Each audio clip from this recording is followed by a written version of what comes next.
Let's open our Bibles tonight to the book of Matthew chapter 4. Matthew chapter 4, verse 18.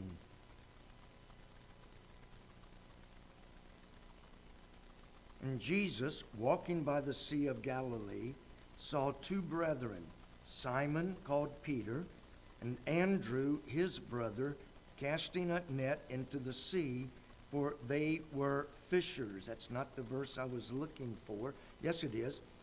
Just didn't read far enough. He said up unto them, Follow me, and I will make you fishers of men. And they straightway left their nets and followed him. And going on from thence, he saw other two brethren, James the son of Zebedee, and John his brother, in a ship with Zebedee their father, mending their nets, and he called them.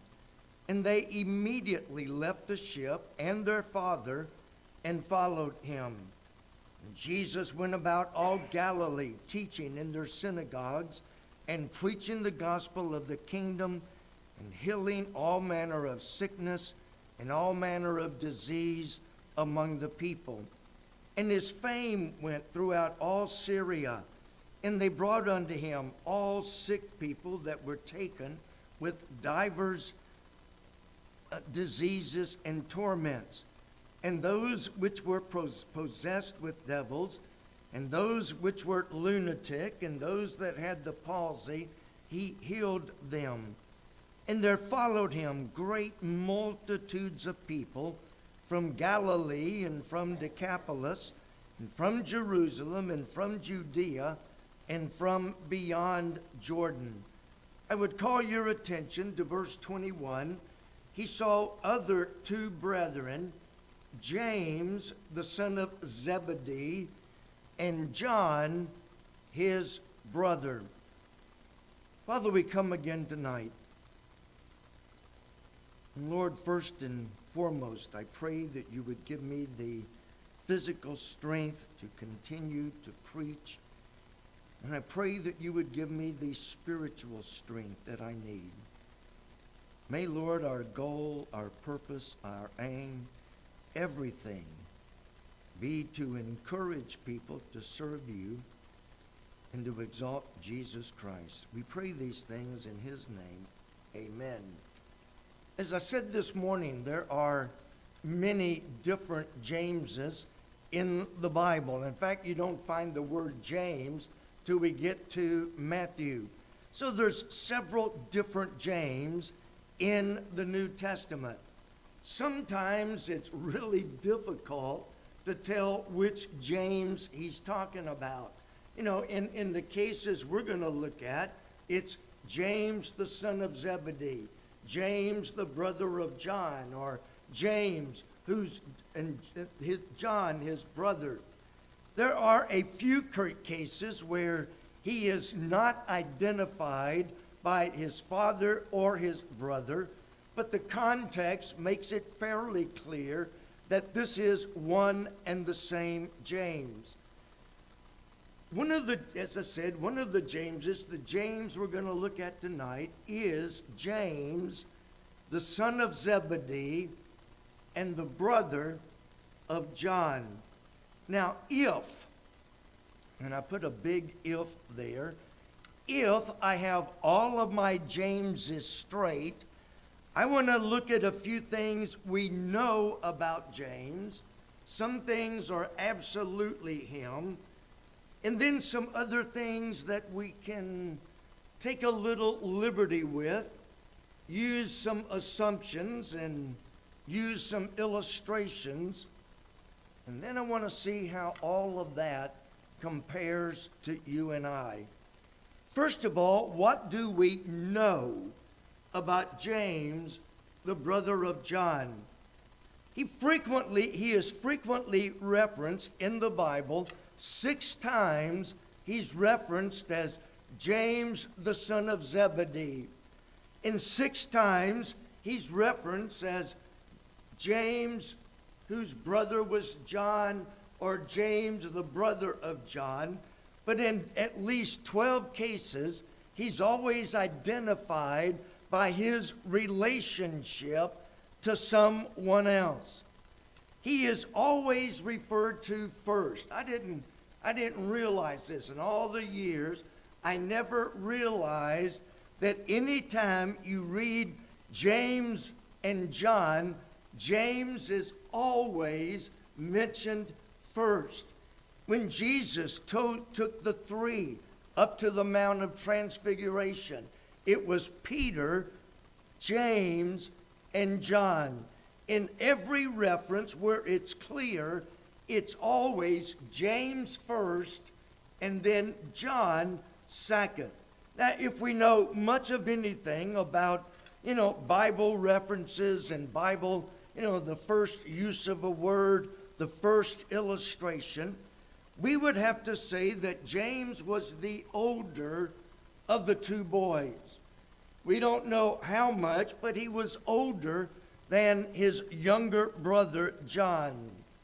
His father owned a fishing vessel. In verse 21, he saw two other brethren and their father mending their net in a ship, and they were mending their nets, and he called them. So they were hard at work. They were not used to being pampered. Shipping in those days was hard work. Nowadays, I've seen them on TV. Nowadays, you push a button and it lowers the net. You push a button, it brings the net back in. If you can push a button, you've pretty well got it.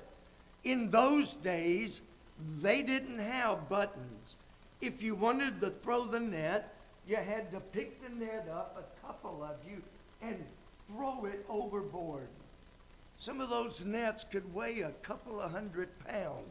So they were not puny and weak by any means. Then when the nets were full, they would have to bring them up. Some of them, did have handles they could turn, but even that was very hard. If you had 200 or 300 pounds of fish, plus 100 pounds of more of net. So they were fishermen used to hard work. This isn't in my notes, but I'm going to throw it out anyway. One of the problems with so many people today, they look at work as a four-letter cuss word. How many people have you hired that didn't have a clue or desire to work? I know when I was in public work, it was like I was always chosen because they knew if they gave me a job, it was going to get done. Didn't care how hot, how dirty, how tiring, I was going to get the job done. But there were other guys that would come in and if you did something wrong, they would put you in the furnace room where you ground up all of the mistakes, the furnace melted them, and then used them for something else. That was the hottest place anywhere. I mean, it was hot. You're literally throwing stuff right into a hot fire and the smoke, and you came out black as tired. But a lot of people today don't know how to work. And by the way, those are the ones that don't usually make very faithful, dedicated Christians. These men knew how to work. James was one of the first people that was called out by Jesus right here in our text. He initially saw Peter and Andrew, his brother, and then right down the coast, he saw James and his brother John. So he was one of the first 6 or 8 people that God called to follow him. And he followed. Jesus said, come. He went. He followed exactly what God told him to do. He was later ordained as an apostle. You can find that in Matthew chapter 10. Now, the names of the 12 apostles are these. The first, Simon, who is called Peter, and Andrew, his brother, James, the son of Zebedee, and John, his brother. These were the first four that are mentioned when Jesus called out 12, ordained them to be apostles. Then Jesus sent them out to preach. Matthew chapter 10, in verse 1. When he had called unto him his 12 disciples, he gave them power against unclean spirits to cast them out and to heal all manner of sickness and all manner of disease. So they were given supernatural power, but only to help others. If I could twitch my nose and get anything I wanted, what would I wish for? They had supernatural power, literally, to cast out unclean spirits, to heal all manner of sickness and all manner of diseases. You're paralyzed, you're healed. You got palsy, you're healed. You got something else, you're deaf mute, you're healed. Just like that. They had all of this supernatural power that God had given them to be a blessing to others. Now, I'm not going to have time to go into every rabbit, but did you know that God gives us talents and abilities to help others? To help others. Well, I'm going to take my ability and I'm going to make millions of dollars and I'm going to build up my 401k or my Roth, whichever. I'm going to build it up. I'm going to retire at age 50 and I'm going to live comfortably. Listen, God gave them this ability for the sole purpose of helping others. Let that soak in. Then in Matthew 10:8, when he sent them out to preach, he said, heal the sick, cleanse the lepers, raise the dead, cast out devils. Freely ye have received, freely give. Oh, I can't chase that rabbit.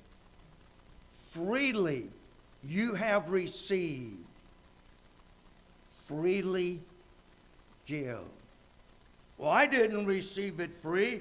I slaved for 40 hours, or what was that? I traced for 40 hours. Still didn't get it right. Close enough. If you were here for devotions, you would have known. I spent 40 hours on the ground under a house putting plumbing pipes in the mud. I didn't freely receive. I worked for every penny that I've got. Well, you still received it freely because God's the one that gave you the ability. God gave you the talent. And be thankful these days you've got a job. Heal the sick. Cleanse the lepers. Raise the dead. Cast out devils, because it was freely given to you. Now you freely give to someone else. We also know that he was probably the pastor of the church at Jerusalem. We know that based on several scriptures. When you put them all together, it looks like the final one is Acts 15. Paul and Barnabas have gone to Jerusalem. there have been some folks who were saying Gentiles have to be circumcised just like Jews. And it became very contentious, so they went down to Jerusalem and said, we need the church at Jerusalem, the apostles, to give us some insight. Peter stood up and explained his encounter with Cornelius. James then stood up and said, we have heard Peter. We know that God has opened the door to the Gentiles. We do not want to put more burden on them that we could not fulfill. But it was James that took charge of the service after Peter had given his testimony among the Jews. Then we find that James was killed by King Herod. This is not the same Herod that tried to kill Jesus as a baby. This was another Herod, but he was just as cruel. Matthew chapter 14. It was Herod's birthday. His wife's daughter came in and performed some kind of an exotic dance, and Herod was so caught up in lust that he said, you name anything you want, up to half of my kingdom. And she said, I don't want your kingdom. I want the head of John the Baptist on a silver platter. Herod had John beheaded, brought the head on a silver platter, and gave it to his wife's daughter. James, the son of Zebedee, the brother of John, also wrote the book of James.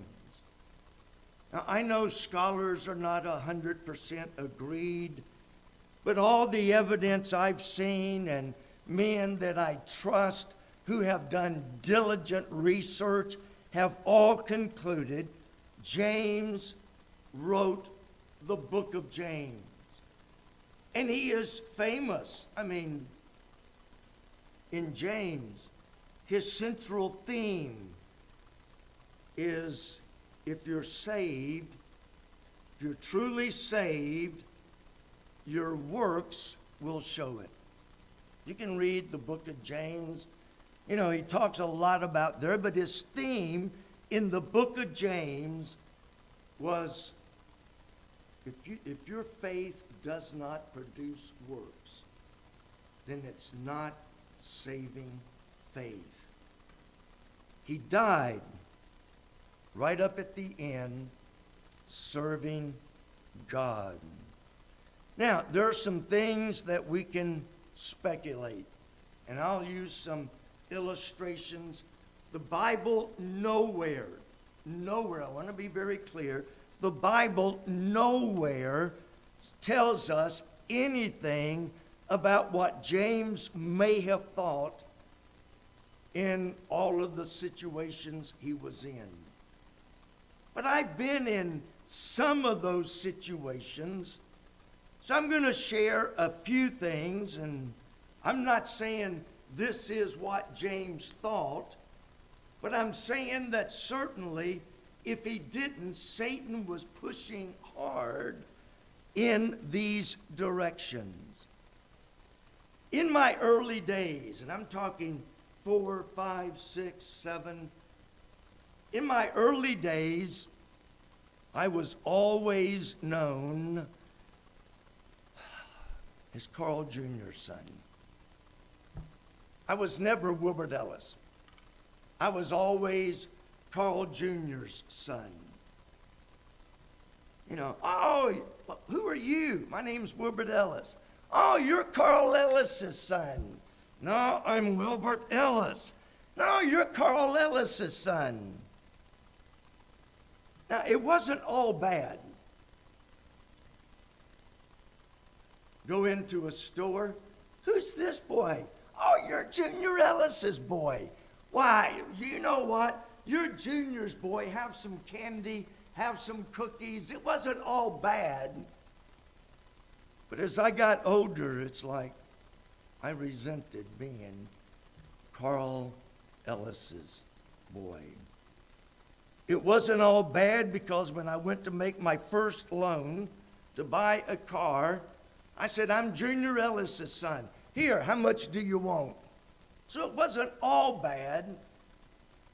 I got to the point that I almost dreaded going back to my home church.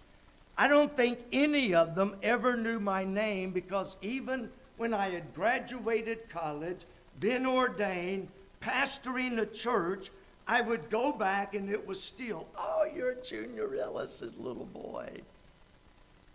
And then I heard the dreaded, oh, I used to change your diapers when you were little. That's like, James, the son of Zebedee. Wilbert, the son of Carl Jr. Then as I got older and moved away, and I thought, okay, now I'll be known as Wilbert Ellis. No, because then I became known as Larry Ellis's brother. My brother was a missionary. He traveled all over the country. And when I would call and say, this is Wilbert Ellis, oh, you're Larry Ellis's brother. So I grew up under either somebody's son or somebody's brother. I can't say that I resented it, but the older I got, the more I disliked it. I don't know if that was true when James was the older, but John became the one that's known as he whom Jesus loved.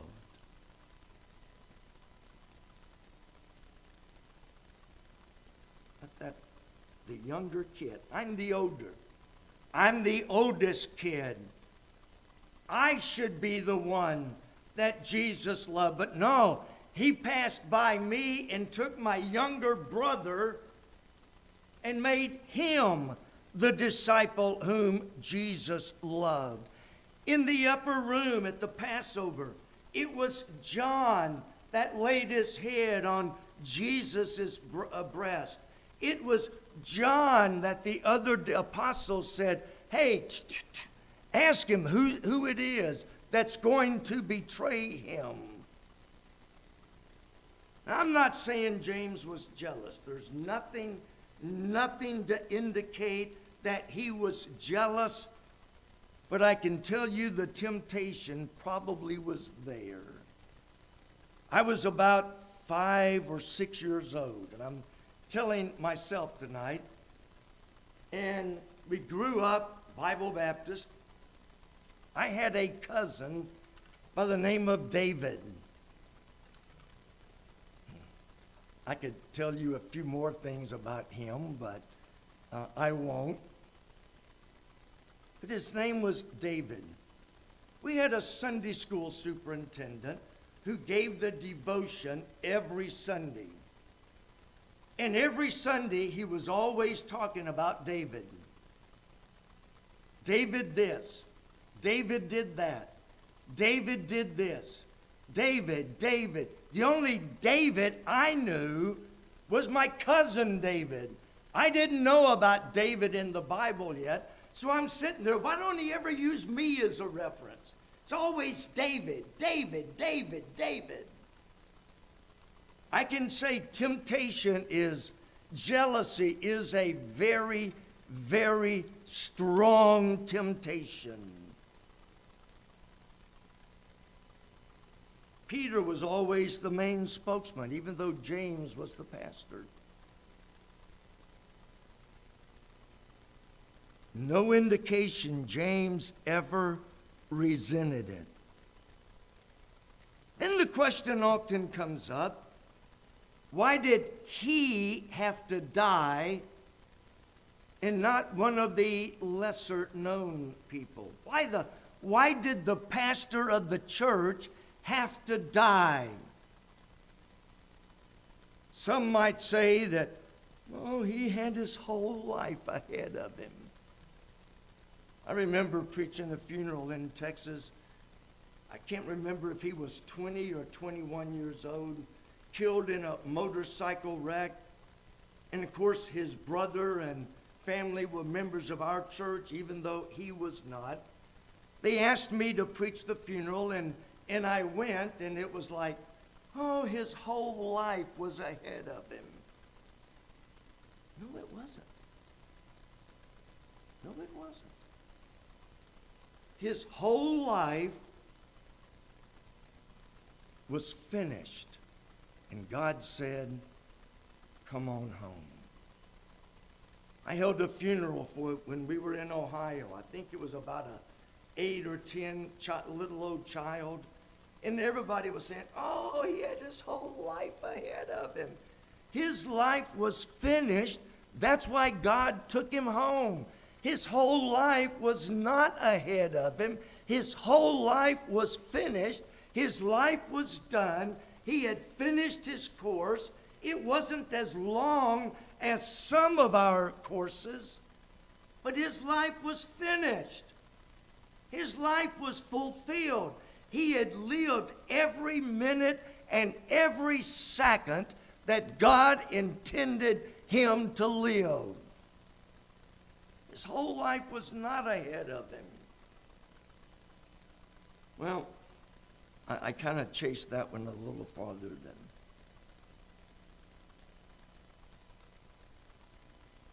His younger brother went on to become a mighty soldier of Christ. James wrote 1 book. John wrote 5 books. The book of John, 1st, 2nd, 3rd John, and the book of Revelation. But James had fulfilled his life. Whatever happened after he died, he lived his entire life and fulfilled his entire life. And he didn't die 1 second until God was ready for him. I talked to Brother Draper yesterday. We talked on the phone for a good while. He was talking about, he just recently turned 80. His wife just turned 79. Some days I wonder if I'll live to see 71. But you know what? And I kind of shared a little bit with him. 80 years old, still going strong. There's hope for you. There's hope for several of you that are in that bracket. But he's still alive, still pastoring, because God isn't finished with him yet. He told me it when he hit 80. He asked the church, do you all want me to stay, or do you all want to get rid of me?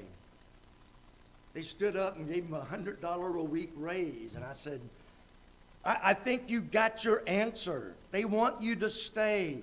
God's not finished with you. God has still got to work for you.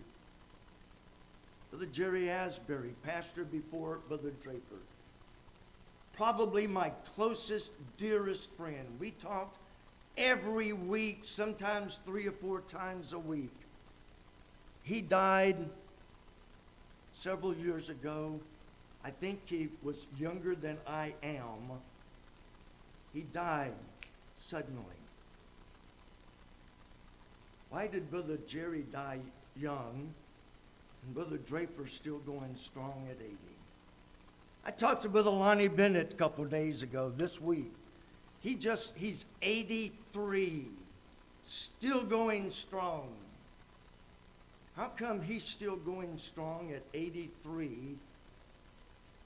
And a lot of my friends died much, much younger because God isn't finished with him yet. If I dropped dead tonight, which before church started I thought I might, If I drop dead tonight, don't think of, oh, he had such great plans. Think of it that he finished his course. He finished his course. And when God is finished, he'll call me home. And it's not like, well, if he had lived 10 more years, think what he could have done. If I had lived 10 more years, I wouldn't have done anything because my time is up. My time is over. James faced death and from apparently still fairly young. But he did not die before his time. He did not die before God was finished with him. He died right on time. While they were still fighting down here, he was enjoying all the bliss of heaven. He didn't, and I keep saying this and saying this, because almost every funeral I've ever had where the person was considered young, which now is anything younger than 70 is young. Oh, he had such a bright future. His time was done. His life was finished. James died not accomplishing what he could have. He accomplished everything God intended him to. Notice he was faithful unto death. In Revelation chapter 2, John wrote, "Fear none of those things," which, well, he's quoting Jesus, but John wrote it. "Fear none of those things which thou shalt suffer. Behold, the devil shall cast some of you into prison, that you may be tried. And ye shall have tribulation 10 days. Be thou faithful unto death, and I will give thee a crown of life." Most people that I hear quote that say, "Be thou faithful until death." James was faithful unto death. He was faithful even when death was the consequence. It wasn't he was faithful until he died. He was faithful even when death would be the certain result. He was faithful unto death. Even death could not stop him from being faithful. I often wondered why God took some of the greatest men that I've known. Brother Draper and I were sharing different names yesterday. You know, men that I grew up. Brother Harold Harvey was my mentor. Literally. He was my second dad. Brother H.H. Overby. Brother Carl Sadler. Brother Roscoe Braun. Brother Garner Smith. Brother L.G. Richardson. Wow, thinking about him makes me choke up.